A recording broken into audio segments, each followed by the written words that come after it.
ఇలా ఇలా ఇలా అంటే చాలు. మిటికలు ఈ రెండు కణతల మీద 3 మాటలు కొడితే ఆయనకి సంతోషం.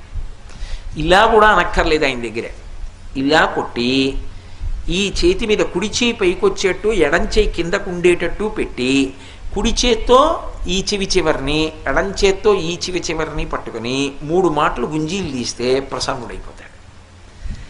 ఏమండి మీరు చెప్తున్నారు బాగానే ఉంది, కానీ అంత పరబ్రహ్మం విఘ్నేశ్వరుడు ఆయనకి ఎందుకండి ఇలాంటివన్నీ, ఇలాంటి పిల్లల చేష్టితాలు అన్నీ చేస్తే ఏమిటండి ఆయనకి ఆ సంతోషం అని అడగచ్చు మీరు.